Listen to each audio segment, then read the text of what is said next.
So the aviation space is buzzing, right, and booming really. Now the way we kind of talk about aviation is, of course, with what to do with airline companies. Indigo, for example, is now almost at about 2,800 or so. It's done phenomenally well. But there are airports as well, which benefit because of this boom in air travel. GMR Airports is the company that I'm talking about, Nishal. The stock, by the way, is up 50% this year. And the company is expecting to touch 70 million passengers traffic in this year itself. My colleague Yash caught up with Mr. GRK Babu, CFO at GMR Airports, to discuss this trend. And of course, I mean, what GMR itself is doing to tap into that demand. Listen in.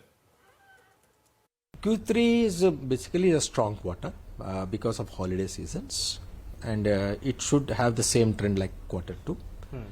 But in aviation, basically, there are quarter on quarter.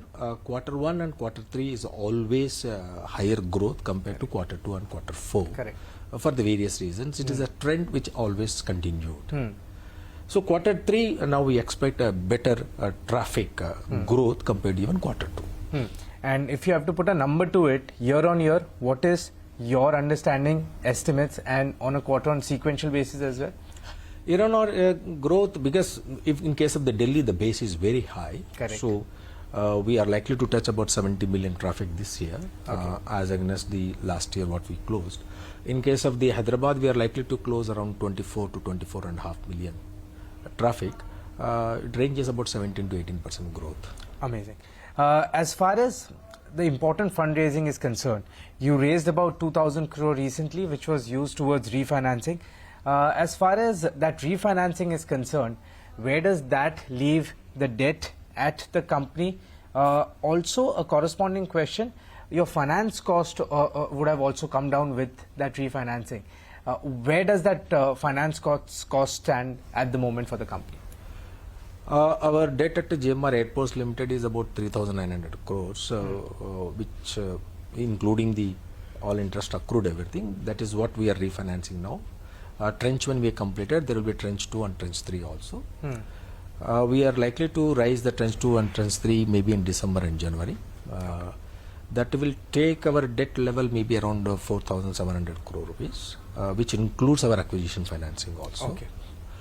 As far as interest rates are concerned, now the current rate of interest which we have offered is 13.275, which is much lower than the earlier rate of interest. So you said the tranche 2, which will be around 1,500 crore, first half or second half of December? It could be any time. I mean, we are just looking at the depend upon the requirement. Both will be completed before January end. Okay. One last question, and that is with respect to increasing passenger tariffs. You've been making investments in a lot of domestic projects. And as the investments happen, of course, the passenger tariff also demands an increase.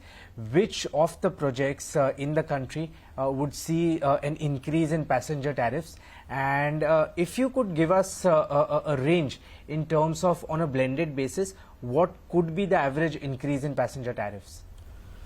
No, it will be very difficult on blended basis all the airports. For example, Delhi airport, the tariffs are the lowest in the world today.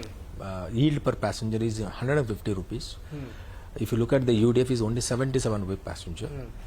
Even after investment of 12,000 crore rupees, the tariffs may become only 300, 350 rupees. Not more than, which is much less than any other airport in India. Correct. Okay. And let's say you said about 150 rupees yield as far as per passenger is concerned. What could that go to? I mean, what? A minimum level at around 350 rupees yield per passenger. Okay. Any other airport which could see an increase in passenger tariffs except for the Delhi one as you spoke about? Hyderabad is already, increased tariffs have already been implemented, and Goa is already, consultation paper is already out. It will be effective from January 2024. Well, interesting chat there, GMR management with Yash.